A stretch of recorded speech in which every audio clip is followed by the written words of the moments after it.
Kita bicara tentang angka partisipasi pemilih, itu menggambarkan seperti akhir dari proses. Sedangkan indeks partisipasi pemilu itu hal yang bisa disebut sebagai bagian dari tonggak awal sejarah. bahkan oleh sebagian kalangan disebut sangat ambisius. Bapak menyusun buku indeks partisipasi pemilu untuk pemilu 2024 ini, ada nggak Bapak hal yang sangat menantang atau sangat challenging gitu dalam prosesnya ini? Nah, tantangan ini yang perlu disampaikan ke publik. Jadi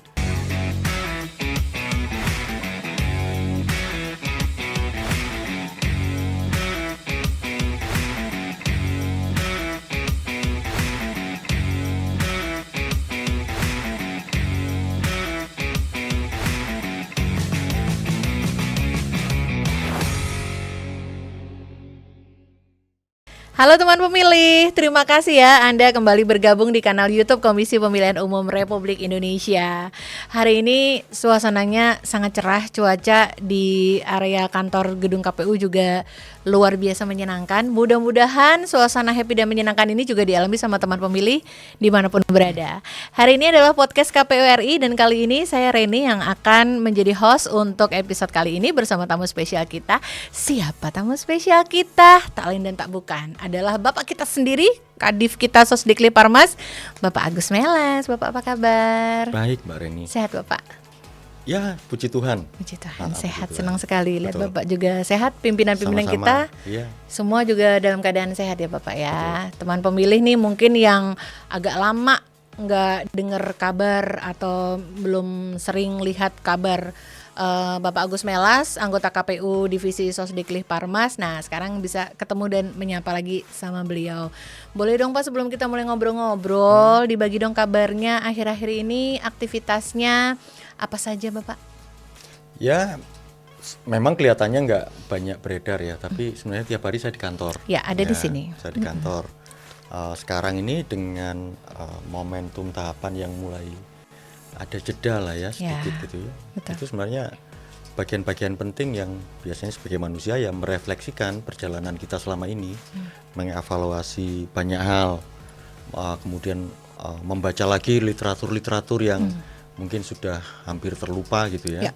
Termasuk juga mengkonfirmasi dan mitigasi data-data yang ada di lapangan, data-data yang dihasilkan oleh proses pemilu maupun pilkada yang memang itu diproduksi oleh teman-teman di daerah. Dan kalau lihat perkembangannya sebenarnya data-data itu sangat menjanjikan dan sangat punya prospek untuk kemudian dikonstruksi sedemikian rupa dengan metodologi yang cukup kuat, itu jadi produk-produk yang akan sangat bermanfaat bagi kajian maupun evaluasi dan juga saya kira perumusan-perumusan kebijakan ke depan untuk ini ya KPU ya, untuk penyelenggaraan pemilu terutama. Itu tentu betul Bapak, tentu juga berangkat dari keadaan kita saat ini di mana kita kalau di tahapan pemilu kan sudah di ujung, sudah selesai. Berarti kita berada di tahap evaluasi, melihat kembali hal-hal yang perlu apa yang perlu dikaji dan perlu dicermati dari yang sudah kita lakukan ya Bapak ya. Dan tentu saja kalau tahapan pilkada irisannya yang masih berjalan, kita baru saja nih Pak, kemarin kan kita gelar konferensi pers ya untuk mengupdate kepada semua teman pemilih masyarakat di Indonesia atau dimanapun berada bahwa proses pemungutan suara ulang pasca putusan Mahkamah Konstitusi masih berjalan. Kemarin baru saja Pak Melas bersama pimpinan KPU menggelar konpres untuk mengupdate perkembangan pasca PSU di 3 titik ya Bapak. Di Pesawaran, Lampung. Kemudian ada Palopo, Kota Palopo, sama Mahakam Ulu. Di 3 titik tersebut, pasti teman pemilih yang mengikuti kabar pilkada juga pasti mengetahui ya mana yang saat ini masih berjalan, dan bahkan juga kemarin berbarengan dengan putusan MK ya, pembacaan putusan. Iya. Dari 7 perkara yang diajukan itu di 5 tempat. Kita tentu sangat bersyukur dan mengapresiasi jajaran kita ya, karena mereka sanggup kemudian dalam persidangan MK membantah dalil-dalil dan menyediakan bukti-bukti yang kemudian dirasakan oleh hakim mahkamah cukup untuk dilakukan penilaian, dan semua perkara tersebut di 5 tempat tadi itu semuanya dinyatakan dismissal atau Dismissal. tidak dilanjutkan dalam tahap berikutnya. Jadi ya tinggal tunggu proses penetapan. Ya. Artinya tuntaslah untuk Ya. pilkada di 5 daerah itu. Betul. Ya. Mendengarnya senang sekali ya Oh Bapak ya, ya tentu kemarin itu ya. sangat membesarkan hati ya. Iya, Kak. iya. Dan itu sebenarnya kita bisa tahu betul itu sebenarnya kalau di KPU RI-nya ya tentulah ya karena penanggung jawab akhir. Ya. Tapi day to day yang sangat concern pasti teman-teman kita yang di kabupaten kota setempat tuh. Betul, Itu luar Pak. biasa tuh. Dan mampu juga untuk fulfill melengkapi Oh, iya. semua hal-hal yang terkait prosedur dengan Persis. persidangan Persis. kemarin juga kan Persis. membutuhkan tenaga sumber daya Iya, nggak sedikit ya iya. Bapak ya. Karena kan yang paling ketat itu kan dari sisi formilnya tentu ada. Iya. Nah, tapi yang paling penting juga itu kan dalil-dalil yang diajukan oleh para pemohon itu harus dibantah oleh termohon, oleh kita. Iya. Jadi kalau misalnya pemohon ngajukan 5 dalil, kita harus bantah itu semua dalil itu. Jadi setiap dalil harus disertai dengan bantahan itu disertai dengan bukti-bukti yang sangat kuat dan Iya. otentik gitu. Nah, Otentik. itu akhirnya menurut mahkamah selesai gitu. Betul. Pasti mahkamah juga majelis juga melihatnya seperti itu ya Oh, Pak iya, ya. iya. Data yang diminta cukup, hal yang Betul. ditanyakan mampu Persis. dijawab dikonfirmasi. Iya. Kita semua bersyukur sekali teman pemilih Iya, karena benar ya ini Iya. kan pekerjaan yang harus dihadapi oleh KPU dan memang harus dihadapi tahapan demi tahapan. Mau selelah apapun, mau semenuntut apapun ya tetap harus kita jalani. Betul. Dan rasa senangnya itu tentu saja dirasa sampai di pusat sini ya Bapak Oh ya. ya itu Iya kan? ya menyesakkan lah itu. Saya kan waktu pembacaan putusan itu ada di ruangannya Pak Ketua. Jadi saya, Pak Ketua dan Pak Derajat. Nah kemudian Bu Iva kan ada di persidangan. Kalau Iya. pimpinan lain kan sedang di luar kantor ya. Iya. Jadi satu persatu itu kita perhatikan tuh bagaimana kemudian dalil-dalil itu kemudian dibantah dan kemudian bagaimana penilaian mahkamah, Iya. termasuk pertimbangan-pertimbangan mahkamah dan itu kita bisa lihat oh kelihatannya ini dismissal. Tapi kan kita belum ini ya, tapi Iya. dari pembacaan kita lah. Iya. Kalau lihat dari Ketebak ya, apa Pak. yang disampaikan oleh hakim di Mahkamah Konstitusi. Begitu. Dan alhamdulillah ternyata hakim pun majelis pun menetapkan sesuai yang kita harapkan ya Persis, Pak ya. persis. Senang sekali, Ya. bersyukur sekali. Selamat Buat teman-teman, buat teman-teman ya yang di 5 daerah itu. terima kasih Bapak Ya. atas apresiasinya. Ini pasti senang sekali jika didengar teman-teman di sana Oh ya semua. itu Pasti happy banget dan kita angkat topi lah itu. angkat topi ya Bapak ya. itu. Tepuk tangan juga. Oh iya kalau Iya. itu. Kan Dan- kalau lompat-lompat kan nggak perlu diperlihatkan gitu. Rahasia. Rahasia kita itu. Teman-teman di sana yang kemarin sudah berhasil lolos menyelesaikan tahapan persidangan lanjutan di Mahkamah Konstitusi. Selamat, kita mengucapkan selamat. Bapak juga tadi sudah menyampaikan apresiasinya. Pasti sekarang lagi narik nafas itu lega Ya banget betul. ya, Pak ya. Tinggal menetapkan saja Iya. sehingga daerah tersebut segera lakukan punya kepala daerah definitif dan Iya. melanjutkan program-programnya itu juga akan ditunggu-tunggu. Termasuk untuk yang 3 daerah yang tanggal 24 Mei ya. Iya, kemarin Pak. Semuanya berjalan dengan lancar Amin, amin, di Makamulu, di Pesawaran dan Iya. Kota Palupo. Iya. Dan kemudian kurang dari 24 jam itu kita sudah dapatkan update dalam sistem Sirekap. Iya. Semua unggahan C hasil sudah masuk Wow. untuk TPS. Jadi sejak awal kita sudah bisa mengkurasi data-data otentik yang Iya. berasal dari setiap TPS, yang itu nanti kita bisa gunakan sebagai sarana monitoring. Kemudian publik juga bisa mengontrol Iya. bagaimana kemudian data yang ada di Sirekap nanti jadi semacam alat kontrol ketika proses rekapitulasi manual berjenjang di Iya. tingkat PPK sampai ke kabupaten kota. Jadi ya sekali lagi kan sebenarnya ini menegaskan komitmen KPU dan komitmen itu juga dioperasionalkan bahwa kita sangat transparan, kita sangat terbuka, publik bisa melakukan pemantauan, bisa ngontrol, Iya. bahkan kemudian alat ukurnya juga sama. Gitu. Iya, Jadi data-data atau mahkota suara ya, mahkota pemilu itu kan suaranya pemilih di setiap Iya. TPS itu yang kemudian kita jaga. Betul. Gitu.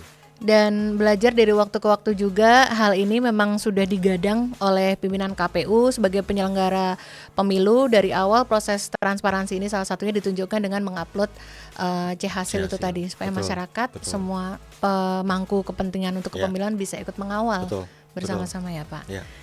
Kalau begitu doa yang terbaik juga untuk yang barusan PSU kemarin, semoga segera bisa ketok palu bahasanya ya Pak ya, segera selesai Ya, semua tahapan PSU ini. Intinya semuanya kita doakan lancar, Amin. kemudian mendapatkan hasil yang terbaik. Ya. Soal nanti apakah berlanjut menjadi perselisihan di Ya. MK atau tidak, ya tentu itu haknya paslon. Kita tidak bisa halangi itu. Ya. Yang pasti jika itu ada, berangkat dari pengalaman sidang-sidang PSU yang ada di MK, salah satunya ya pada saat pembacaan putusan atas 7 perkara di 5 tempat kemarin, itu saya kira itu jadi semacam presiden baik ya. Saling belajar lah dari kabupaten kota yang sudah melakukan hal itu. Dan ini menarik sekali Bapak ketika Pak Melas bilang ini termsnya menjadi belajar. Betul. Karena kemarin ketika bayangkan ketika kemarin proses pilkada selesai Bapak, dan ada tahapan di mana beberapa daerah itu memang harus mengalami proses PHP untuk pilkada, hasil pilkada di Mahkamah Konstitusi. Beberapa itu memang tidak, karena memang tidak ada sengketa ya betul, Bapak ya. Betul. Cuma ini uniknya tadi kalau mengambil terms yang Bapak ucapkan belajarnya itu, lucunya juga adalah kalau teman-teman di daerah itu bahasanya apa ya, mungkin menyemangati dirinya itu adalah nggak apa-apa kita masuk ke tahapan PHP, ada yang memperkarakan di daerah lokus mereka bekerja biar kita belajar. Oh iya. Ya kan Pak? Jadi tingkatannya kan gitu. dari intermediate mungkin jadi advance lagi. Lu ya suka nggak suka kan? Ya itu ternyata the perks-nya itu keuntungannya tuh ternyata itu gitu. Ini jadi semuanya ada hikmah ternyata. Ada hikmahnya. Ini luar biasa loh Bapak. Saya kalau Indonesia banget lah ya. Indonesia banget, tapi Bapak ini sangat mengagumkan. Bagaimana kita melihat teman-teman kita di KPU Provinsi Kap Kota itu semangat itu setinggi itu. Nggak apa-apa, ayo kita hadapi. Capek pasti iya, lelah, pusing itu pasti iya, menyiapkan semua prosedur dan administrasinya. Tapi yang mereka tanamkan dalam hatinya, dalam semangatnya adalah kalau kita nggak sidang di MK, kita nggak akan belajar. Persis. Kita rugi 5 tahun gitu, karena belum tentu persidangan pemilu berikutnya atau pilkada berikutnya 5 tahun lagi belum tentu juga bakal bersidang ya Bapak ya. Ini semangat yang harus kita berikan penghargaan yang luar biasa loh. Ibaratnya diuji tapi malah happy gitu ya Pak ya. malah seneng gitu. Ya itu betul, kan naikkan grade.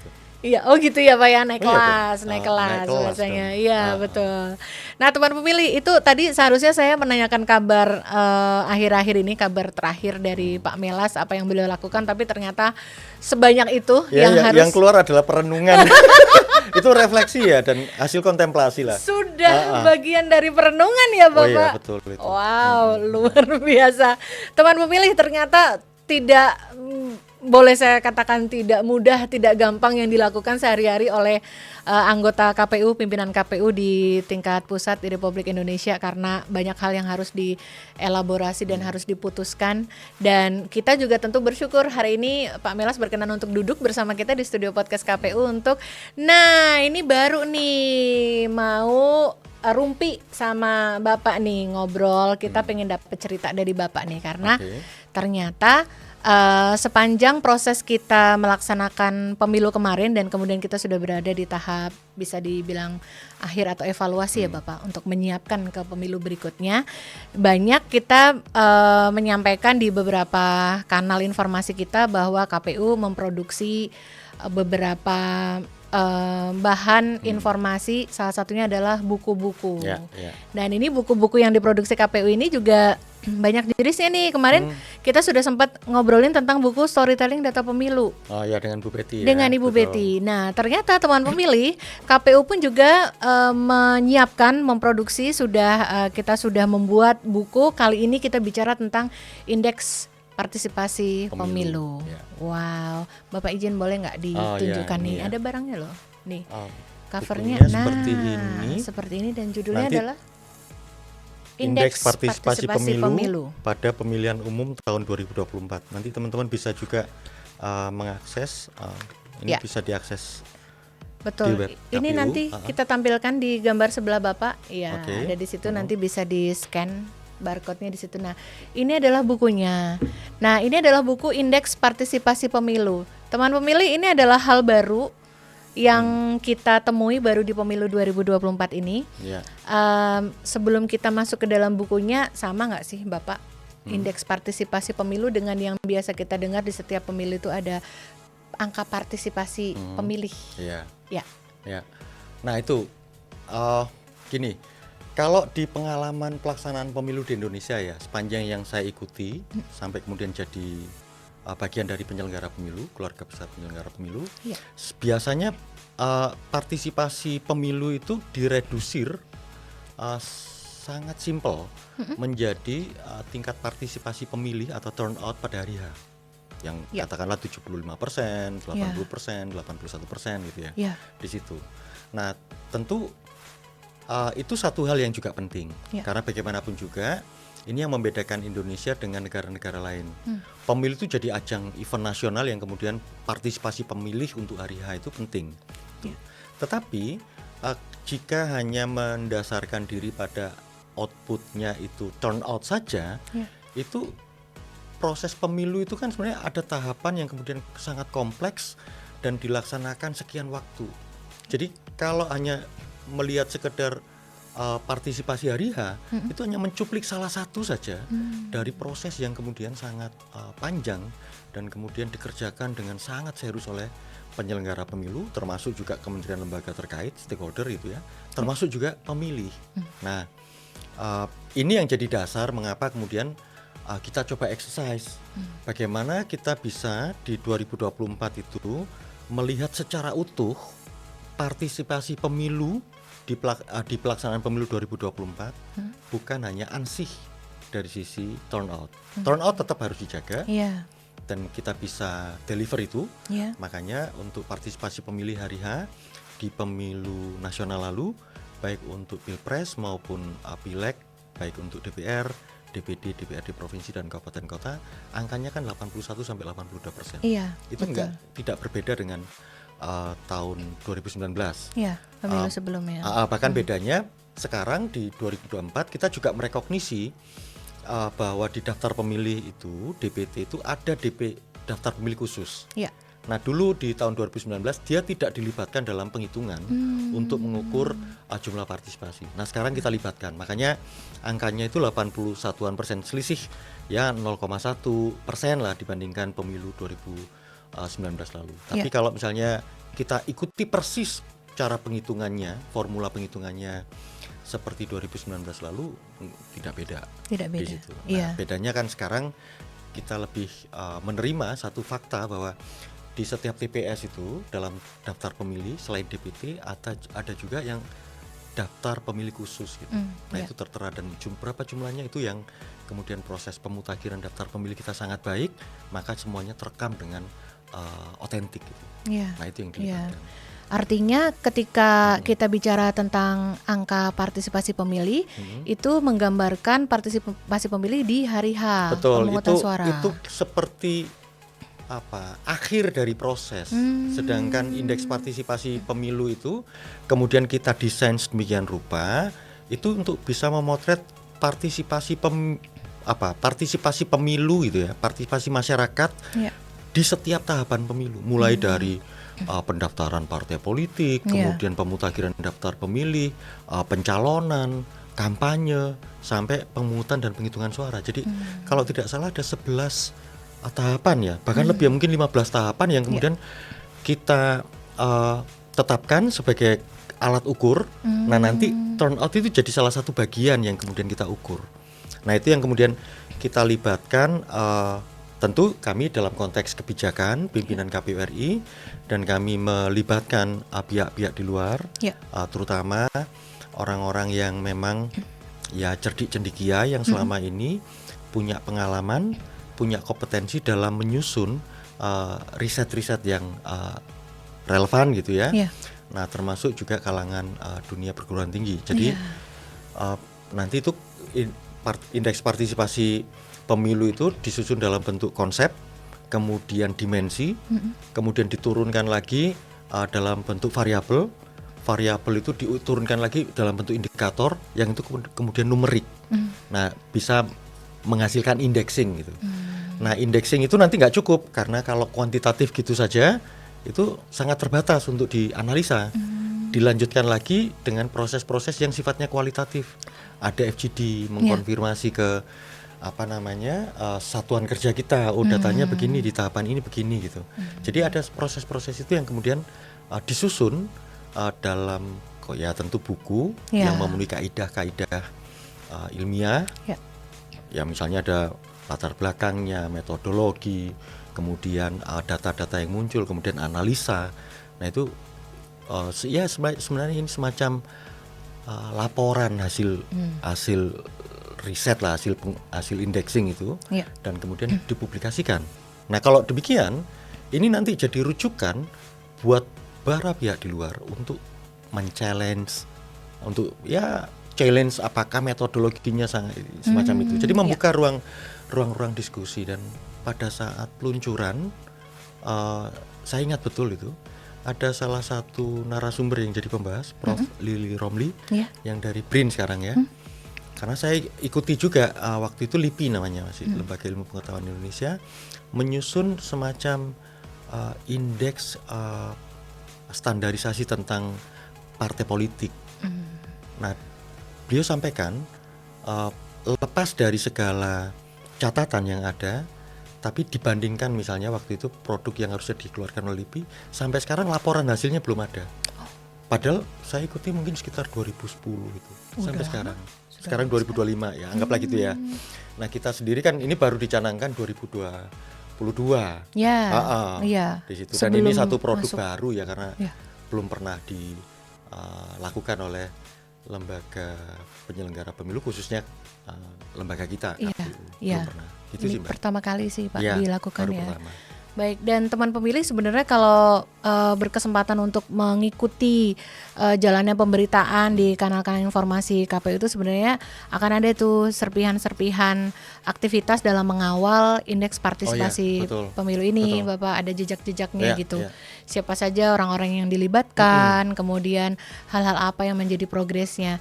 Artinya KPU membukukan tema subjek indeks partisipasi pemilu ini dengan harapan memang supaya masyarakat dapat ikut melihat, mencatat, mungkin seperti Pak Mela sampaikan, mungkin mencermati atau mungkin mengkritisi atau mendebat mungkin ya Bapak ya di betul. masa setelah Betul. ini atau pemilu berikutnya.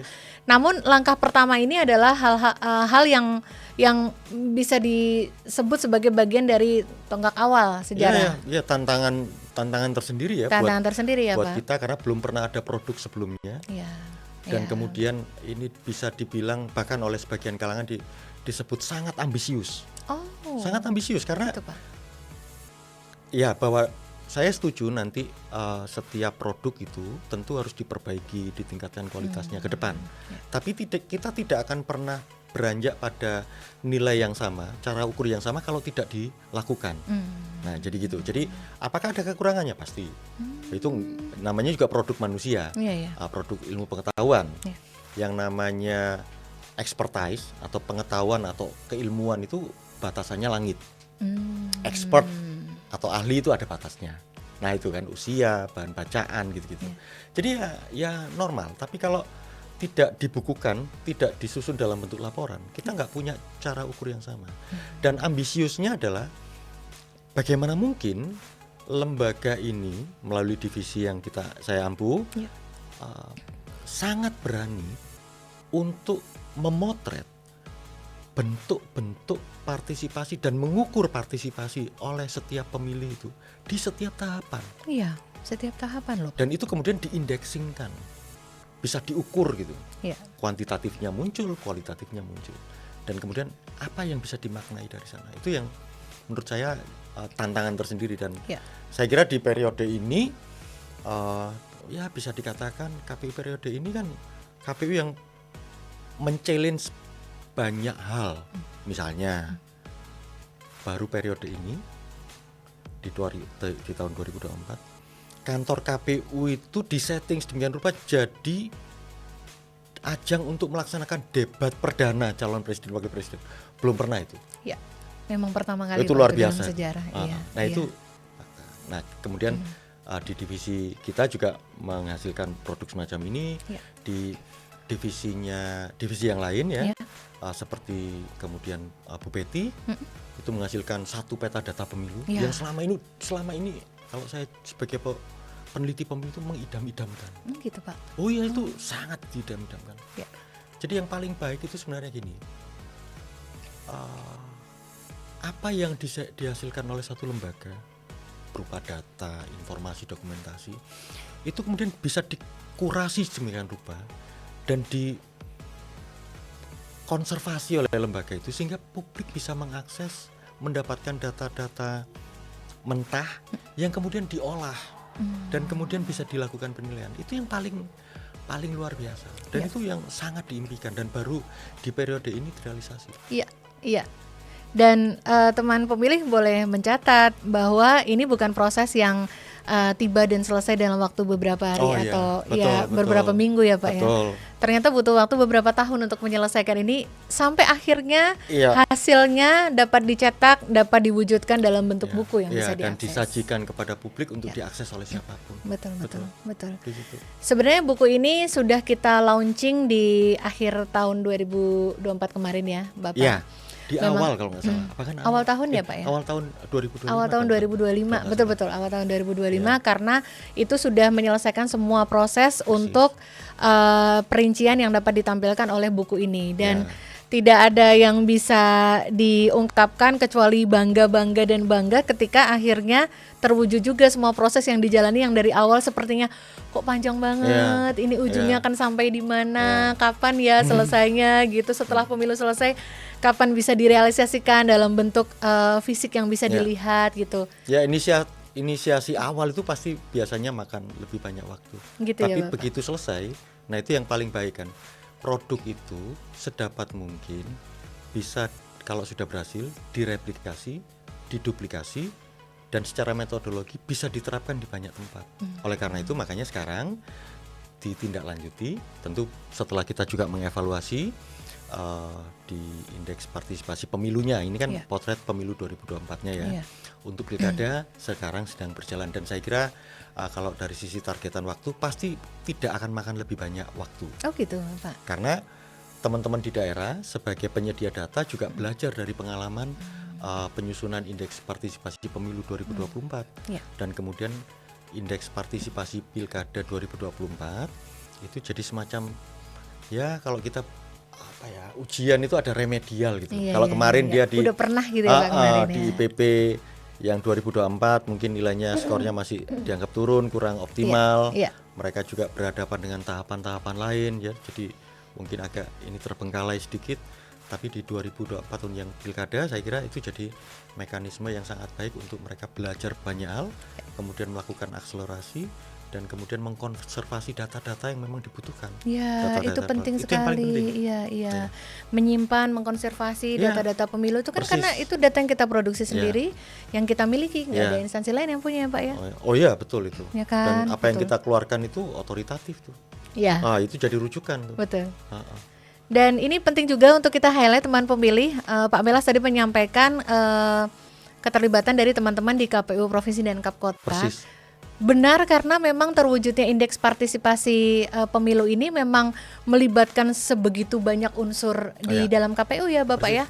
Semua KPU, semua satker itu memang terlibat untuk menginput yang dilakukan dalam setiap tahapan dari sejak awal pemutakhiran data pemilih, kemudian tahapan berikutnya pencalonan, kampanye dan seterusnya. Jadi memang bagian atau aktor yang juga berperan penting itu tidak hanya di KPU RI-nya, tapi mereka yang menginput data-data ini di setiap tahapan ya Bapak. Ini sebenarnya mengagumkannya adalah itu tadi yang sempat disebutkan Pak Melas bahwa bagaimana data-data yang diinput itu diindekskan menjadi angka. Orang kan suka ya Pak ya dengan angka ya. Berapa persen? Sudah segini persen. Suka kan ya? Itu ya. Iya Bapak, betul-betul. Nah, dan inilah di buku inilah teman pemilih semua keterlibatan dari segenap unsur KPU, tidak hanya di pusat dengan segenap stakeholder kita, para peneliti dan juga orang-orang yang terlibat, tapi juga itu tadi salah satu aktor utama itu adalah teman-teman divisi kita provinsi dan kabupaten kota. Betul. Karena data lapangannya kan mereka yang punya. Ada di sana ya Pak ya. Bukan di kami. Jadi jempolnya juga untuk dong. Teman-teman teman-teman provinsi, KPU provinsi, KPU Kap Kota juga. Nah teman pemilih, rasanya nanti kita masih ingin melihat lagi apa yang Pak Melas bisa ceritakan dari buku indeks partisipasi pemilu ini untuk pemilu 2024 ini. Tapi teman pemilih jangan kemana-mana, harus tetap setia di kanal YouTube Komisi Pemilihan Umum Republik Indonesia untuk podcast KPU RI, karena kita akan segera kembali setelah yang satu ini. Teman pemilih, terima kasih banyak ya sudah selalu setia di kanal YouTube Komisi Pemilihan Umum Republik Indonesia, dan Anda masih menyaksikan podcast KPU RI. Kali ini bersama anggota KPU Republik Indonesia, Kepala Divisi Sosdikli Parmas, beliau Bapak Agus Melas. Bapak, dari tadi kita satu segmen sudah ngobrolin soal buku indeks partisipasi pemilu untuk 2024. Tapi sebelum kita lanjutin ke isi bukunya ini Bapak, boleh dong Bapak spill dulu, Bapak terakhir baca buku untuk Bapak sendiri itu, Bapak baca buku apa? Iya, saya itu lagi belum dapat stok baru. Jadi buku-bukunya masih buku yang lama, yang masih kadang masih baru separuh saya baca. Itu kalau nggak salah bukunya Rutger Bregman deh. Iya. Humankind. Humankind. Iya, sejarah tentang manusia ketika menghadapi banyak tekanan, situasi-situasi yang nggak mudah. Iya. Ternyata dia bisa survive, dan kadang-kadang di tengah tekanan itu justru muncul yang umur-umur yang menarik itu. Oh iya Pak. Iya. Gitu. Itu kalau nggak salah Bapak pernah spill deh di salah satu. Pernah. Iya. Saya ulang lagi tuh baca. Iya. Diulang lagi Bapak ya. Lanjut gitu atau diulang dari awal Bapak? Ya kadang-kadang saya juga pengen chapter yang ini kayaknya menarik gitu. Saya baca lagi. Biasanya gitu yang ulang-ulang. Gitu. Iya. Itu yang Bapak bilang. Teori buku ini mengungkapkan bahwa semua manusia itu pada dasarnya baik. Iya. Membantah teori yang orang pada dasarnya kayak binatang buat manusia yang lain. Iya. Ternyata enggak juga. Iya. Terutama muncul di situasi krisis. Kan itu backgroundnya Perang Dunia II itu. Dalam keadaan tertekan, terpepet, terpojok gitu ya Bapak ya. Justru humannya keluar gitu sih. Berkebalikan ya Pak ya dari yang orang umumnya. Premis dasar. Betul. Itu. Biasanya kan dalam keadaan seperti itu keluar aslinya gitu. Betul, itu membongkar asumsi-asumsi kita yang kita harus sering meriksa memang asumsi kita jangan-jangan keliru gitu ya Pak ya, dibandingkan gitu ya. Iya. Makanya baca buku. Ya itu membantu kita untuk selalu berpikir positif lah tentang yang lain. Iya, mengungkap fakta-fakta yang lebih banyak lagi. Bapak ngomong kalau pegang buku itu, baca buku itu termasuk yang suka nih bahasanya, kalau teman-teman saya yang pecinta buku itu termasuk yang suka memperlakukan buku dengan hati-hati banget, atau termasuk yang nggak baca kalau saya nggak stabiloin, itu belum baca kalau saya belum lipat-lipat halamannya gitu. Bapak tipe yang mana? Kalau lipat-lipat enggak. Jelas saya pasti menjaga. Tapi yang pasti stabilo itu juga bagian menjaga. Gitu. Karena begini, ada buku-buku tertentu ya. Saya ingat itu ketika belajar tentang districting atau pembentukan daerah pemilihan. Itu representation, ya, meeting the ideal of principle one man one vote gitu. Saya lupa bukunya itu dari Profesor Young gitu, Peyton Young, sama satu lagi ahli matematika itu.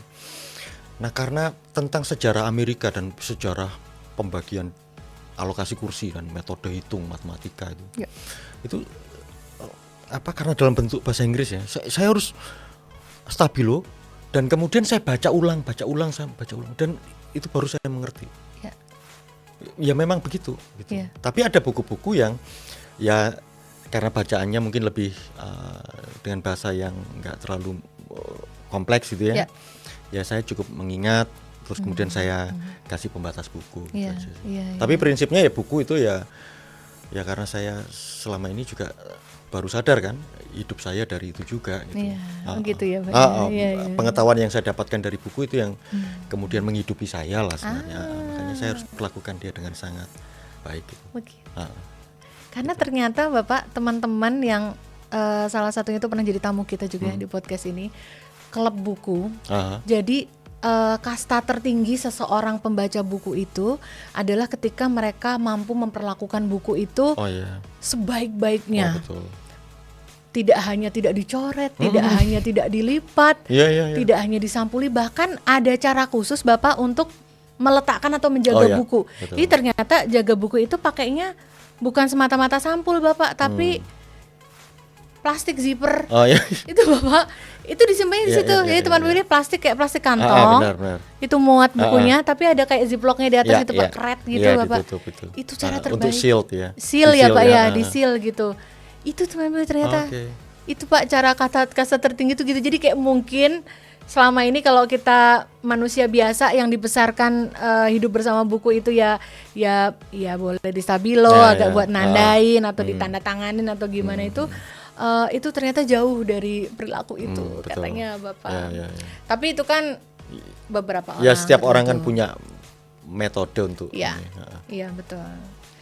Tapi bicara soal buku terakhir yang Bapak baca dan salah satu buku yang ternyata sangat berkesan untuk Bapak tadi, teman Piri itu jadi mengingatkan saya ketika pertama kali, ini jadi putar balik sedikit nih Pak sebelum masuk ke buku. Pertama kali saya ini secara pribadi bekerja di KPU, di kepemiluan ini. Salah satu itu Bapak jauh dari sebelum menjadi pimpinan KPU nih Bapak masih jadi peneliti, tapi sudah bekerja bersama KPU kan. Jadi saat itu saya masih calon pegawai negeri, CPNS. Kabak saya itu pernah bicara, ini kamu kalau mau tahu belajar dari satu-satunya ahli matematika pemilu di Indonesia saat ini itu Pak Agus Melas gitu.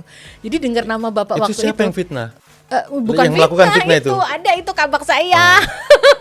Beliau masih ada. Aceng kayaknya pernah ya. Dia tiba-tiba datang minta ini. Dia waktu itu mahasiswa S2 TKP. Iya, tata kelola pemilu. Jadi minta wawancara. Tapi iya. nggak tahu isunya apa, Ajeng. Oh iya kan? Nah kan, ya kan? Di kantorku yang lama ya? Iya. Ternyata. Jadi teman pemilih di belakang kamera itu ada produser kita namanya Mbak Ajeng, dia dulu itu untuk penelitian tesisnya ya, itu narasumbernya adalah Pak Melas gitu. Iya ya benar ya. Ya itu mengingatkan juga ketika sama kayak tadi yang saya tarik dari belakang tadi, ketika kami ini di Sekretariat Jenderal KPU pertama mengenal profil Bapak itu jauh sebelum dari saat ini itu adalah ngelihatnya tuh kayak kalau ketemu Bapak itu pertama awal dulu kalau ketemu Bapak di forum-forum kajian FGD gitu, dengerin gitu sama teman-teman gitu Pak yang masih staff. Jadi dulu sudah sejak dulu memang ada gosipan-gosipan itu ya. Gak gosip itu kan fakta. Itu fakta, itu pimpinan kita sendiri yang ngomong waktu itu saya masih staff tuh kabak saya tuh ngomong gitu. Jadi kamu kalau mau dengerin nih kata-katanya Pak, kamu Ren kalau mau dengerin apa itu matematika pemilu dengerin kalau Pak Melas itu lagi presentasi lagi bicara. Jadi kita kalau di forum-forum jadi gitu kita anak-anak yang masih baru-baru ya Pak ya, baru belajar pemilu gitu, pengen tahu lebih lanjut tentang teknis kepemiluan itu ya kita begitu sesinya Bapak kita diem semua, dengerin semua, ikut masuk ke ruangan semua gitu. Setelah gitu, dengerin ada yang bisa diterima? Belum ngerti sih Pak. Itu yang paling penting. Kenapa ditanya sih Pak? Nggak apa-apa aja. Normal. Buku makanya yang saya ceritakan bukunya saya Stabilo itu. Saya punya buku itu mungkin sekitar tahun 2004. Dan sampai sekarang masih jadi bacaan saya dan saya ulang-ulang. Kadang-kadang saya masih nggak ngerti-ngerti itu. 2004 kita belum jadi pegawai di sini. Ya, saya kan udah merasa terlanjur ya terjeblos di dunia kepemiluan kan, saya harus dalami dong. Iya betul. Saya nggak punya waktu untuk trial error lagi. Gitu. Iya Pak ya. Nggak bisa mundur. Harus memilih ya waktu itu. Ya, karena saya merasa bukan orang yang jenius, saya harus telaten. Itu aja, pelan-pelan. Ya ya kayak filsafat Jerman tuh ada tuh. Es gibt kein Meister vom Himmel gefallen. Jadi nggak ada pengetahuan, pengalaman, kemampuan yang jatuh dari langit. Semua harus Anda kumpulin pelan-pelan. Bergantung metodenya orang. Ada orang yang sangat jenius, baca sekilas selesai. Gitu. Tapi kalau saya kan berulang-ulang, gitu. Ya sedikit demi sedikit. Tapi ya yang jelas nggak ada tuh kemampuan, pengetahuan yang jatuh dari langit. Gitu aja. Wow. Simple. Itu bisa kita catat bersama-sama ya teman pemilih ya, untuk mengingatkan, menyemangati kita juga. Tidak ada hal yang tidak mungkin untuk kita miliki atau kita punyai kalau kita mau memperjuangkan dan terus menerus ya Bapak ya. Konsisten. Baik, menyenangkan sekali mendengar kabar bacaan terakhir Bapak dan tetap selalu Bapak, tapi itu label itu melekat di Bapak terus loh itu. Sebagai ahli matematika pemilu, udah matematika itu udah seperti apa ya teman pemilih, ini matematika pemilu gitu. Karena matematika saya kan buruk, makanya gitu, saya harus belajar itu. Itu tantangan kan. Gitu Pak. Iya. Enggak, tapi memang dari ini jadi balik nih, matematika buruk itu maksudnya dari zaman sekolah gitu nggak happy gitu ya Pak sama matematika. Ya pokoknya ya itu dibanding ilmu sosial ya, sejarah gitu, geografi saya lebih sangat kuat dan minatnya sangat luar biasa untuk itu. Jadi itu sekaligus tantangan. Jadi tantangan tersendiri kan. Dan itu mau nggak mau kan pasti mempengaruhi bagaimana kemudian kita bertindak dan berperilaku. Ya. Dan itu saya kira hampir sama dengan pimpinan lain. Makanya kan di periode ini banyak hal yang sangat baru kan. Ya. Jadi kayak kita ini ditantang untuk, kan sejarahnya manusia itu dia memecahkan rekornya sendiri. Misalnya di olahraga dulu mungkin 100 meter lari cepat itu sekian detik. Kemudian dipecahkan rekor, makin lama makin.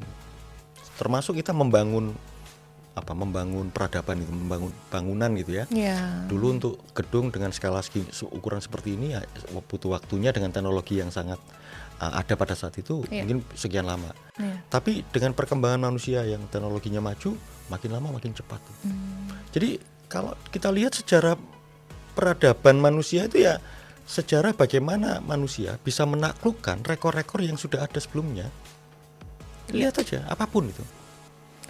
Ada wise word bilang kemenangan terbaik itu adalah kalau mengalahkan diri sendiri. Ya bisa mengalahkan diri sendiri atau ya rekor yang dipegang oleh yang lain. Dulu kita hanya berpikir pengen terbang ke angkasa, ternyata Wright bersaudara bikin pesawat dan ternyata terbang. Setelah itu tidak berapa lama kemudian, kan 1000 tahun masa kegelapan misalnya di Eropa, kita nggak menghasilkan invensi apapun. Tapi begitu masa modern itu kemajuan, mulai dari kita terbang sampai mendarat di bulan kan dalam hitungan puluhan tahun saja. Di situ. Ya itu sebenarnya bukti bahwa manusia ya challenge batasannya. Gitu. Berlaku juga untuk kita. Oh iya, persis. Ya, Bapak, untuk semua manusia. Ya, dalam segenap aspek. Betul. Nah, tinggal satu saja. Ini juga filsafatnya Immanuel Kant. Manusia hendaknya mengembangkan potensi dirinya hingga ke titik yang paling optimal. Sah, ambisi itu sah, tapi lakukan dengan cara-cara yang wajar. Itu yang penting. Nggak nyontek. Kalau misalnya itu idenya orang direkognisi, kalau misalnya KPU menyediakan banyak datanya diambil dari KPU, dianalisis, dikasih sumbernya. Oh, berasal dari KPU. Berasal dari situs Sirekap, gitu-gitu loh. Ini kan juga muncul di publik gitu loh. Betul. Karena ada orang yang mengusahakan itu, kemudian tersaji. Tata keramanya ya. Iya itu kan itu etika tersendiri yang harus tetap kita pegang dengan betul. situasi dan kondisi apapun. Itu bagian integritas kita. Iya, gitu. betul Bapak, setuju sekali. Pasti teman beli juga semuanya mengaminkan ya. Betul. Dan Bapak, kita setelah mendengar cerita Bapak soal buku terakhir dan ternyata konsep yang diyakini sama Pak Melas nih. Nah, Bapak dalam Bapak menyusun buku Indeks Partisipasi Pemilu untuk pemilu 2024 ini, ada nggak Bapak hal yang sangat menantang atau sangat challenging gitu dalam prosesnya ini? Iya. Nah, tantangan ini yang perlu disampaikan ke publik. Jadi sebagaimana pekerjaan-pekerjaan yang baru diawali. KPU itu kan bukan lembaga riset. Nah, sedangkan pekerjaan ini sebenarnya dimensi intelektualnya mengemuka. Nah, itu nggak gampang. Tetapi itu sekaligus mematahkan mitos bahwa kemudian pemilu itu dipahami hanya keterampilan gitu. Pemilu itu hanya dipahami oleh data-data yang tersedia. Tidak. Data-data yang tersedia yang memang itu pekerjaan sehari-hari dari penyelenggara pemilu itu harus disusun dan ditata sedemikian rupa sehingga data itu berubah menjadi pengetahuan. Nah, kita ini ditantang untuk bagaimana lembaga penyelenggara pemilu yang sudah punya sumber dayanya itu didesain sedemikian rupa, disusun dalam metodologi yang memenuhi kaidah-kaidah ilmiah, melibatkan banyak pihak yang kompeten di bidangnya, dan kemudian menghasilkan produk yang pada akhirnya menjadi satu pengetahuan, bukan sekedar informasi. Indeks partisipasi misalnya. Nah, tantangannya apa? Selain tantangan itu ya, tantangannya kan begini. Misalnya nih, indeks ini mulai diperkenalkan, mulai dimunculkan sebagai satu kebijakan gitu ya, di akhir Desember tahun 2022 kalau nggak salah Konsolnas. Kita tidak lagi memandang partisipasi pemilu hanya pada hari H. Hari H itu penting, oleh karena itu harus dipertahankan. Tapi orang tidak akan hadir di hari H tanpa ada prakondisi. Nah, proses yang prakondisinya itu yang harus dipotret. Nah, sebagai kebijakan itu kemudian tentu saja kita harus punya kepercayaan terhadap pihak luar untuk menyusun itu dalam kerangka konsep, dimensi, variabel sampai kemudian indikator dan punya metodologi. Oke. Gunanya apa? Gunanya itu untuk begini loh. KPU itu ketika sudah menetapkan kebijakan dan kemudian disusun dalam langkah-langkah strategisnya, disusun dalam metodologi, maka kalau itu dipergunakan secara konsisten, sebenarnya dia meminimalisir sedapat mungkin segenap subjektivitas yang akan muncul punya potensi di pimpinan KPU. Jadi teman-teman satker kita ini input aja data, ya tentu mereka dikenalkan dulu kan instrumen ini gunanya apa. Nah, begitu mereka input data, apapun yang akan dihasilkan, data-data itu dikonversi jadi indexing, memotret tahapan ini indeksmu berapa, tahapan ini indeksmu berapa, dan keseluruhan indeksmu berapa. Percayalah, itu sudah tidak melibatkan variabel intervensi apapun dari pimpinan KPU RI. Jadi udah mekanik gitu. Nah, kita nggak biasa. Nah, yang kedua, ketika diperkenalkan di periode 2022 Desember itu kan bisa dipahami. Yang hadir Konsolnas, setelah itu beberapa waktu kemudian sampai 2023 dan sebagian di 2024 yang sebagian kecil ada pergantian anggota sehingga terputus. Jadi makanya ada yang protes, loh partisipasi kami di hari H itu paling tinggi kok, tapi scoring indeks partisipasinya paling rendah misalnya. Nah, karena lagi-lagi dia berpatokan hanya pada output di hari H, result di hari H, tapi tidak lihat proses itu. Nah, bisa saja proses itu tidak tercermin karena mungkin ada data-data yang kemudian tidak disiplin mengisi. Nah, itu sebenarnya di sana.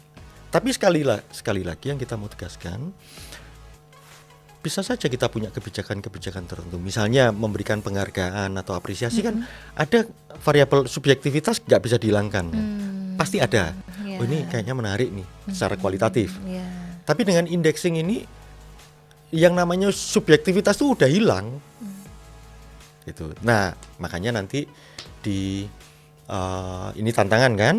Karena teman-teman sudah tahu betul bagaimana mekanisme indexing ini bekerja. Tentu untuk menyusun indeks partisipasi di pilkada, kita kan juga lakukan beberapa penyesuaian, juga aspirasi itu dimunculkan oleh teman-teman. Nah, tentu tugas dari tim peneliti kan menyusun agar itu bisa objektif lagi. Nah, itu oleh karena itu kalau kemarin di penyusunan IPP 2024 ada yang ketinggalan, ada yang tidak ajak gitu ya. Tidak konsisten. Nah, itu penting tuh. Kerjaan semacam itu penting tuh. Nah, jadi kalau mau dipahami ya suka nggak suka. Kalau dikatakan subjektivitasnya, saya ingin menularkan segala pengetahuan yang saya punya sampai di posisi saya sebelum jadi KPU, itu saya tularkan ke lembaga ini. Ya konsisten, ajak. Tidak ada hal yang besar kalau nggak dimulai dari yang kecil. Di situ. Nah, inilah sebenarnya. Gitu Mbak Rini. Itu betul. Tantangannya lebih banyak di situ sih. Terdengar diungkapkan dengan ringkas beberapa frase kalimat, tapi sesungguhnya ada proses bertahun-tahun. Iya Pak. Dan ini menularkan. Juga IPP kan juga sama tuh. 2022 Desember baru kita bisa deliver, harusnya 2024 akhir tahun. Tapi karena ada situasi tertentu kita masih urusannya tahapan ya, dan itu teknis kan sangat prioritas ya. Nah, kemudian kita deliver di awal tahun 2025 dengan situasi yang efisiensi juga. Nah, mungkin gegap gempitannya mungkin nggak terlalu besar, tapi komitmen kita bahwa substansinya ada. Betul. Dan waktu itu kira-kira ketika gagasan ini muncul dan mulai akan diinisiasi gitu, respon rekan-rekan di Satker itu bisa digambarkan seperti apa tuh Pak waktu itu? Ya, pada dasarnya kalau saya lihat ya ini kan, ya ini kalau ini subjektif ya, subjektif saya. Diskusi ya kelihatannya tertarik gitu. Meskipun kalau saya lihat ya mereka sendiri juga membayangkan karena nggak pernah kebayang gitu. Pada akhirnya kan kalau ini mau disusun ya ini kan tesisnya orang gitu sebenarnya. Kan tesis kan karena pasti kita akan bicara tentang problem statementnya apa. kemudian background masalahnya yang mau diungkap, kemudian literatur terdahulu, kemudian metodologi untuk menjawab pertanyaan itu kan diperlukan metodologi tertentu. Betul. Di situ, dan kemudian semacam triangulasi terhadap data seperti apa dan bagaimana kemudian itu diujikan di banyak pihak. Jadi lagi-lagi tantangan terbesar adalah mengubah mindset ya, penyelenggara pemilu, bahwa Anda tidak sehari-hari hanya sekedar teknis, tapi juga pekerjaan Anda itu sangat dekat jaraknya dengan kerja-kerja intelektual. Itu satu fakta yang nggak bisa dibantah. Kenapa? Anda sudah punya sumber daya yang terlebih dahulu menghasilkan data dibanding yang lain. Ya, betul. Jadi curhat ya. Jadi tahu deh. Ya, menarik tapi. Iya, gitu. iya, Bapak itu concernnya pasti. lah, concern saya. Iya, itu. betul. Dan sejujurnya juga kan kita di sekretariat kan juga mampu memotret bagaimana respon dari awal kita beberapa kali melakukan semacam pengenalan atau pelatihan ya Bapak ya. Terkopo-kopo lah ya.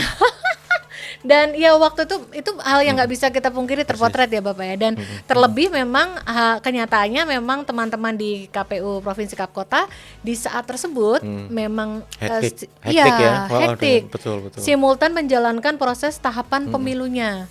Dan waktu itu kalau kita boleh mengingat, ada masa di mana sebelum Agustus 2024 kan nomenklatur pekerjaan Sosdikli Parmas itu melekat dengan teknis penyelenggaraan pemilu. Persis, sehingga struktur organisasinya jadi begitu. Jadi luar biasa menantang memang waktu itu. Tantangan berikutnya kan tantangan organisasi. Karena apakah ini diprioritaskan? Ini penting mungkin, tapi pada saat itu bukan urgent. Yang urgent apa? Ya teknis. Harus diselenggarakan. Itu loh. Bisa dipahami ya. Kita ngadepin berbagai tantangan yang sangat luar biasa itu. Itu selalu terjadi dalam setiap tahun-tahun kepemiluan seperti itu. Mana yang harus duluan, mana yang tetap nggak boleh ditinggalkan ya persis, Bapak ya. Iya, kita menghadapi tantangan itu, challenge tersebut, tapi ya kita berada di titik ini saat ini dan dengan bangga bisa kita bersama-sama mengatakan we did it. Iya. Kita mempertanggungjawabkan komitmen kita kan dan deliver produk ini. Betul dan sekali. Sekarang ya tinggal bagaimana respon dari publik secara umum, termasuk kelompok-kelompok strategis dan juga saya kira kampus untuk kemudian mendiskusikan, untuk kemudian menilai apakah metodologi yang kita pergunakan itu cukup, memadai. Dan kalau kemudian kita kembangkan ke depan akan seperti apa penyesuaian. Tapi pijakannya dari sini. Kalau enggak kita enggak punya pijakan. Itu ya kritik sama itu.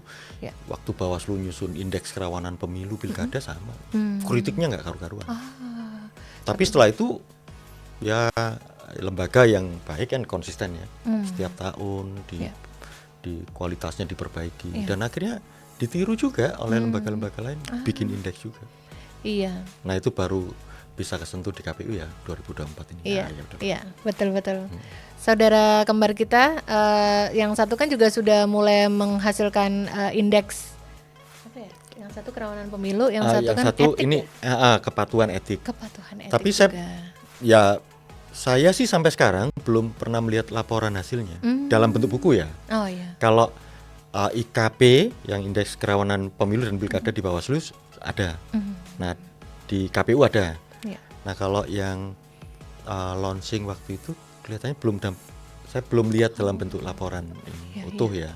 Sehingga kita bisa ngecek metodologinya seperti apa, kan kita juga pengen belajar dari situ. Karena yang paling baik itu kan gini, riset itu kan berangkat dari pertanyaan. Nah pertanyaannya kemudian berikutnya adalah metodologi apa yang Anda mau pergunakan untuk menjawab pertanyaan itu. Itu yang paling penting. Semua hal itu urusan metodologi. Iya, betul Pak. Gitu sih. Supaya hasilnya nanti benar-benar bisa mengelaborasi semua faktor yang sudah disusun. Betul. Gitu. Jadi teman pemilih juga nanti kalau mengakses buku ini, sekali lagi nanti kita bakal tampilkan barcode-nya kalau teman pemilih nanti mau mengakses. Di situ sudah diceritakan juga termasuk metodologinya. Instrumen-instrumennya sampai satu hal yang tentu saja menjadi salah satu result atau tujuan yang kita ingin gambarkan dalam buku ini adalah ukurannya ya Bapak ya, indeksingnya kan? Indeksnya. Jadi indeksnya itu berapa? Nah, di Nah. buku ini nih nanti kelihatan setiap provinsi, kelihatan masing-masing indeks partisipasi pemilu di 2024-nya provinsi A, B, C sampai 38 itu semua ada angkanya. Termasuk Bapak ya. kabupaten kota. Kabupaten kota juga 500 sekian, Ada semua. KPU semuanya ada indeksnya Persis. masing-masing dan masing-masing di bagian dari kami KPU provinsi dan Kap Kota juga bisa melihat nih. Persis. Oh, ternyata IPP atau indeks partisipasi pemilu di 2024 kami ini angkanya. Ya, Gitu. di situ. Betul. Nah, kayak kita boleh lah Pak ini spill kepada teman pemilih kayak mungkin top 5-nya aja Iya, mungkin iya. ya. Nah, kalau detailnya ada di buku ya. Ada di buku, boleh nanti dilihat, dibaca langsung. Mangga Bapak mau disepil yang Ya. provinsi dulu. Kalau yang provinsi ya, ini scoring ini sebenarnya punya semacam cut off. Jadi kalau misalnya skor atau indexingnya itu antara 60, ya kira-kira 60 ke bawah itu tingkat partisipasinya dianggap involvement. Ya, terlibat gitu ya. Keterlibatan. Iya. Nah kalau kemudian cut off 60 sampai 77,5 naik. itu sudah engagement gitu. Engagement. Jadi ya. orang agak bounding ya Iya. dengan proses-proses tahapan. Iya. Nah kemudian kalau indexingnya itu 77,5 sampai 100, maka dia partisipatori. Memang Istilahnya ini juga partisipatory. jadi satu bahan diskusi lebih lanjut. Apakah cut off ini memadai atau tidak? Tapi kalau nggak ada ini kan kita nggak bisa diskusikan. Iya. Nah bahwa ke depan mungkin kita bisa review, oke, nggak ada soal, tapi cut off-nya begini. Iya. Nah dari situ kemudian kita bisa lihat tuh untuk 5 provinsi ya yang kategori skor indexingnya paling tinggi itu Jawa Timur Wow. di skor 77,66, jadi partisipatori. Iya. Kemudian daerah istimewa Yogyakarta 77,55, kemudian provinsi Jawa Barat 76,55, Banten 73,98, Jawa Tengah 72,42. Itu yang provinsi. Nah, memang ini akumulasi dari kabupaten kotanya. Iya, iya. Kemudian kalau yang kabupaten kota itu Kota Tangerang itu skor IPP-nya paling tinggi se-Indonesia dengan indeks itu 85,89. Wow. Kemudian Kabupaten Sleman 84,67. Kabupaten Gunung Kidul yang ketiga 84,17. Tipis. Kemudian Kabupaten Goa di Sulawesi Selatan 83,28 dan kemudian Kota Mataram di Nusa Tenggara Barat 82,62. Jadi kita bisa lihat ini juga ternyata kalau lihat peta datanya tidak terkonsentrasi hanya sekedar di Jawa. Artinya ya sangat bergantung bagaimana kemudian teman-teman itu mendokumentasikan segala data-data relevan, menjaganya dan menginputnya dalam sistem yang kemudian langsung dia mengubah jadi indexing. Indeks itu. Iya. Gitu. Diangkakan. Iya. Gitu, ya. Dan ini sama sekali nggak ada nih variabel intervensinya pimpinan, nggak ada. Ya, Bapak. Dan kalau ada pastilah saya yang akan marah luar biasa kan. Iya, Gitu. pasti. Iya, pasti. Betul. Nah, itu tadi hanya beberapa 5 teratas aja, tapi semuanya listnya daerah mana, kabupaten mana, provinsi mana sudah tersaji semuanya di buku ini loh, teman pemilih. Betul. Nah, ada hal juga nih Pak Melas dan juga teman pemilih yang disebutkan juga di dalam buku ini adalah salah satunya mengungkap ada subbab yang ini membagikan cerita inovasi apa yang dilakukan oleh Satker nih di lokus masing-masing KPU mungkin Kap Kota atau provinsi yang memiliki keunikan dalam caranya mendorong partisipasi pemilih atau mensosialisasikan informasi kepemilian supaya masyarakat semakin terinformasi, diberikan informasi yang sebenar-benarnya sebanyak-banyaknya terhadap kepemilian, jadi bisa menggunakan hak pilihnya dengan sebaik-baiknya. Betul. Ada nih Bapak di bagian buku ini bisa kita sepil nih. Nah, ada subbab yang menceritakan tentang itu dan kita boleh nih sekarang minta kepada Bapak untuk favoritnya Bapak yang mana nih dari beberapa daerah yang punya inovasi-inovasi aktivitas dalam Sosdiklik Parmas, tapi cukup unik atau menarik menurut penilaian Pak Melas. Nah ini teman-teman, jadi Mbak Rini, kalau kita lihat ya, buku ini kan ada 2 substansi ya. Yang pertama ya, substansi utamanya memang untuk mengukur indexingnya. Tetapi dalam proses pekerjaannya kita itu, kan kita bisa sekaligus buku ini membuka cakrawala yang lebih luas terutama pada publik ya, secara luas. Ya. Ada peristiwa-peristiwa di daerah yang kemudian menghasilkan partisipasi yang juga sangat tinggi. Itu juga didorong oleh bagaimana mereka berinovasi di tengah segala dinamikanya. Ya. Nah, kalau soal indexing kan kelihatannya angka-angka dan gak bermakna itu. Orang bisa melihat itu, tapi sekaligus buku ini memfasilitasi bagaimana kemudian potret-potret dari inovasi itu muncul yang dilakukan oleh Satker kita. Kalau dikatakan mana yang paling favorit di antara inovasi itu, saya tidak bisa menyatakan mana yang paling favorit menurut saya. Karena menurut saya semua hal itu, inovasi itu berangkat dari bagaimana teman-teman merespon tantangan yang tersedia. Dan inovasinya luar biasa. Ya macam-macam kan kita bisa lihat ya. Ada yang misalnya mereka bikin program sosialisasinya itu Road to Village itu. Jadi yang Road to Village. Misalnya itu Manggarai itu. Ya, NTT.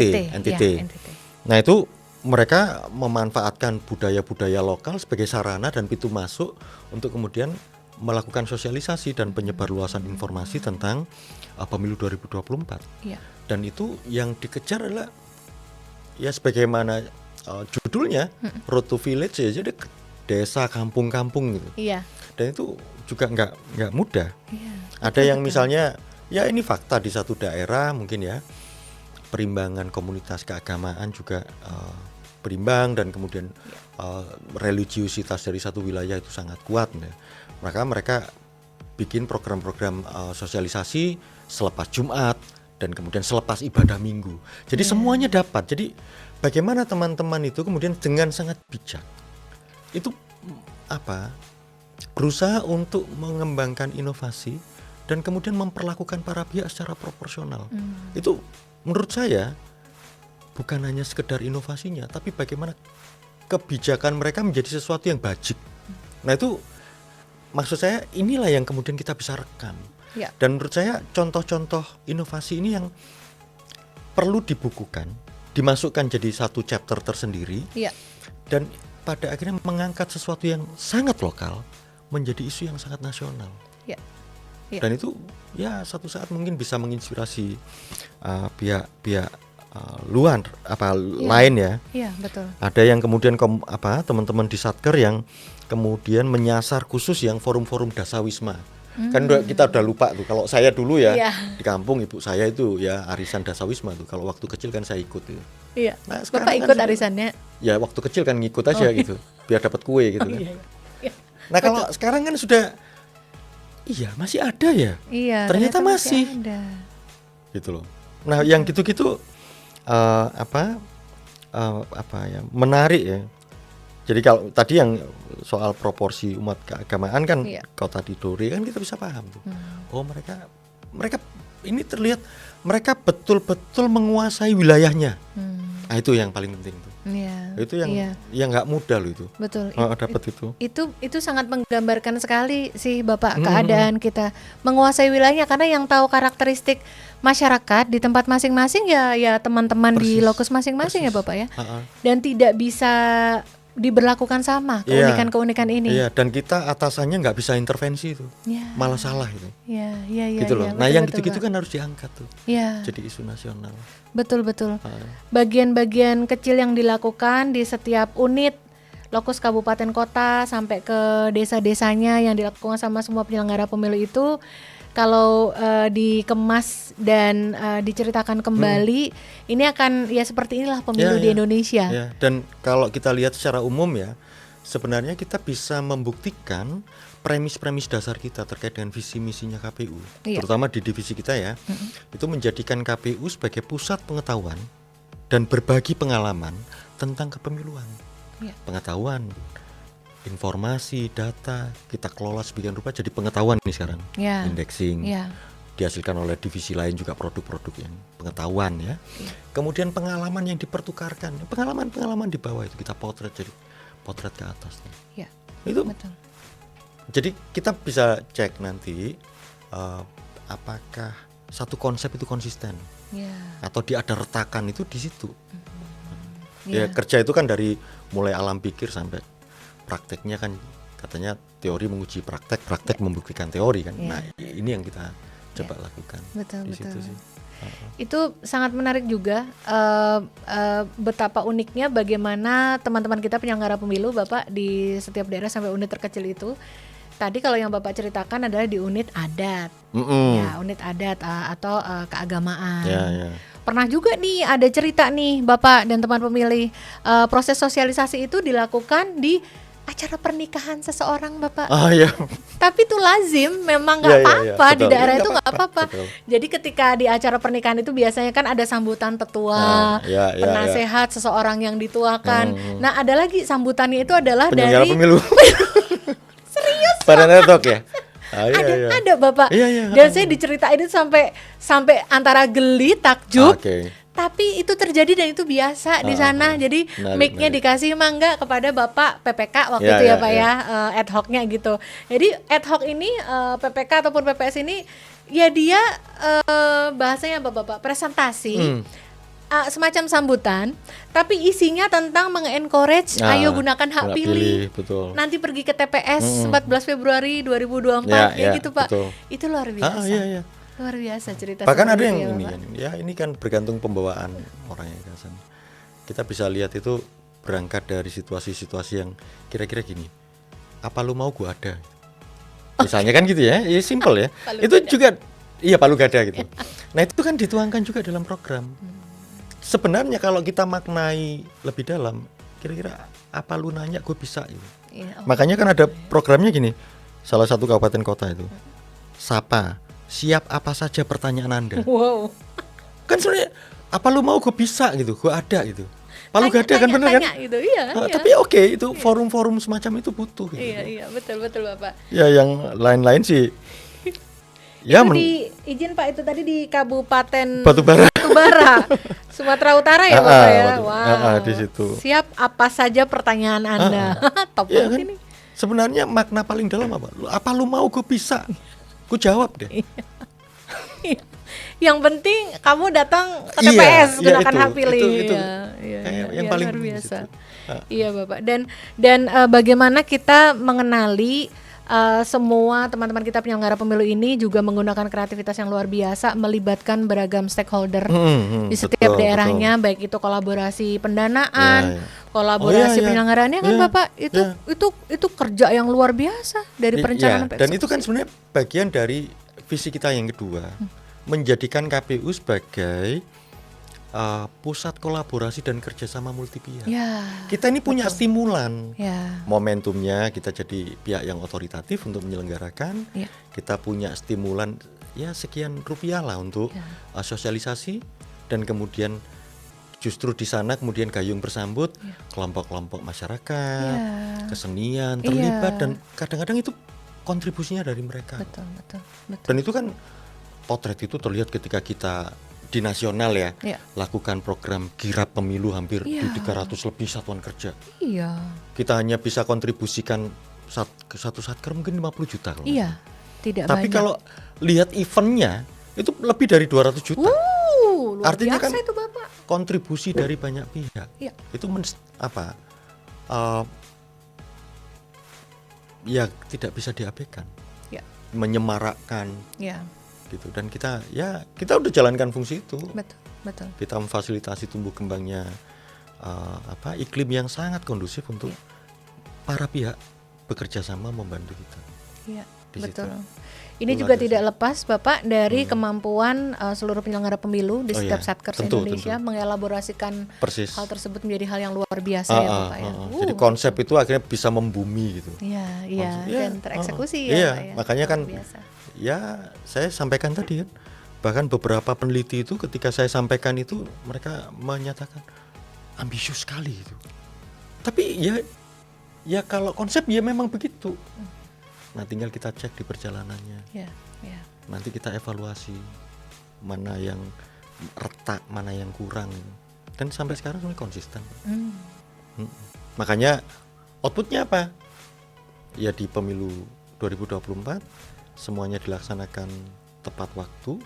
Bukan hanya sekedar tepat ya, tapi juga tingkat partisipasi juga dipertahankan, dan kemudian tumbuh kembang keterlibatan masyarakat, dan itu bisa dipotret di setiap tahapan, itu bisa tersaji dan bisa diakses oleh semua pihak. Betul, Saya kira itu. betul Bapak. Dan itu tentu saja Pak Melas akan kembali kepada kenapa KPU merasa perlu untuk membuat buku indeks partisipasi pemilu untuk pemilu 2024 ini.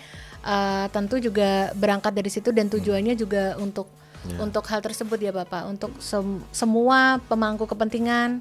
Kalau yang dimaksud dalam highlight Pak Melas tadi tentu saja misalkan pihak-pihak yang berkepentingan di ranah akademisi atau ingin menguji kembali ataupun di ranah politik ya Bapak. Betul. Mungkin ini bisa sekaligus menjadi pesan nih dari Bapak, apa yang ingin Bapak sampaikan kepada masyarakat di luar sana dengan adanya buku Indeks Partisipasi Pemilu 2024 ini. Ya, sebenarnya gini, ini bisa berangkat dari satu konsep yang saya tidak bilang ambisius ya, sebenarnya simple ya, sederhana lah sebenarnya. Kita ini punya kebutuhan yang sampai sekarang kebutuhan itu sebelum direalisasi jadi indeks, buku indeks itu jadi semacam mimpi. Mimpi kita itu kan mampu tidak kita mendokumentasikan segenap proses aktivitas dalam bentuk program, dalam bentuk kerjasama, dalam bentuk kegiatan-kegiatan sehari-hari yang dilakukan oleh setiap satuan kerja kita dalam menyelenggarakan pemilu, terutama di setiap tahapan. Itu yang kita nggak pernah. Nah, sekarang hasilnya ini sudah ada, dan inilah potret dari segenap aktivitas itu. Yang ya kurun waktunya kan 30 bulan tahapan pemilu kan. Itu potret semua ada di sini. Mungkin ya tentu kita tidak bisa jangkau semua. Oleh karena itu kan ada keterbatasan. Misalnya 11 tahapan program yang terpotret misalnya dengan sekian variabel yang dilibatkan, itu memang itu faktanya demikian. Nah, ini akan jadi kontribusi penting.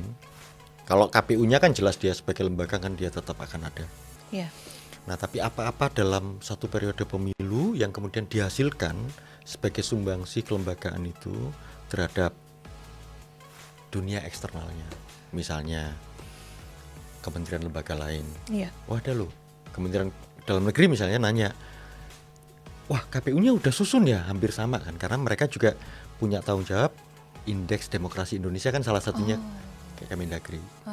Nah, kemudian kepolisian juga sama punya. Dan jadi kita ini punya dasar pekerjaan kita itu ada basis intelektual yang kuat di situ, dan pasti akan berguna untuk misalnya nanti pembentuk undang-undang. Dalam hal ini ada pemerintah nih, Kemendagri nanti terlibat sebagai leading sektor pemerintah di revisi undang-undang pemilu dengan partai politik yang ada di DPR. Mungkin salah satu isunya nanti berkaitan dengan partisipasi. Maka bacaan-bacaan ini menjadi penting. Nah, kemudian teman-teman kelompok masyarakat sipil, NGO segala macam, periset ya. Itu juga bagaimana kemudian mereka bisa memaknai partisipasi pemilu 2024. Ini salah satu rujukannya. Jadi bisa ya dibuat sebagai challenge, apakah premis-premis mereka terjadi atau tidak. Nah, kalau buat dunia kampus ya jelas kan, ini kontribusi paling besar kan di urusan metodologi. Nah, ini mau apakah dianggap cukup? Misalnya tadi cut off tuh, apakah involvement, engagement atau partisipatori apakah cukup, atau kampus harus didorong untuk menyusun lagi cut off yang berbeda gitu, yang baru, yang lebih memadai gitu. Jadi itu tantangannya di situ ya. Memungkinkan untuk berkembang lagi ya Bapak ya. Iya. Baik. Teman pemilih, luar biasa kita bisa mendengar langsung dari Bapak Agus Melas, dan hal-hal yang sudah kita obrolkan hari ini saya percaya teman pemilih akan mengambil banyak manfaat dan akan menjadi dasar untuk memutuskan langkah-langkah berikutnya dari teman pemilih semua, baik itu Anda penyelenggara pemilu ataupun orang-orang yang berada dalam pemangku kepentingan kepemiluan. Jadi Bapak, kita bisa sekali lagi nih kasih nih ke teman pemilih nih, kita freeze dulu sebentar ini barcode-nya nih. Nah, ting.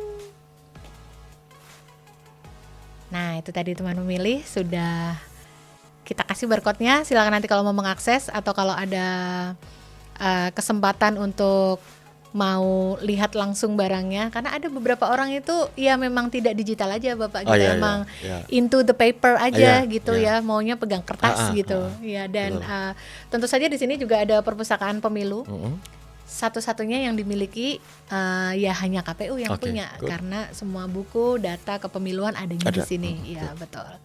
Dan kalau begitu sepertinya hari ini akan bersambung lagi, insya Allah di episode berikutnya Bapak kita cerita lagi tentang buku lain yang diproduksi oleh KPU khususnya divisi Sosdikli Parmas juga.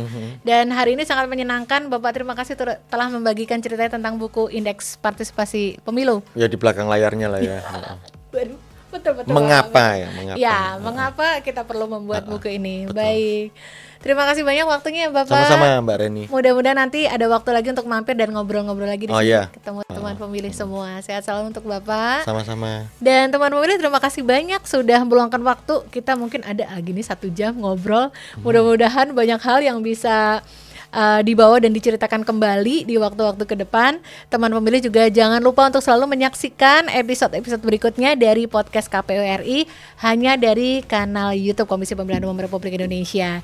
Saya Reni, host untuk episode kali ini. Saya pamit dan teman pemilih tentu saja selalu pantau semua informasi terupdate hanya di kanal informasi Komisi Pemilihan Umum Republik Indonesia. Podcast KPU RI terdepan bicara kepemiluan. Sampai ketemu lagi.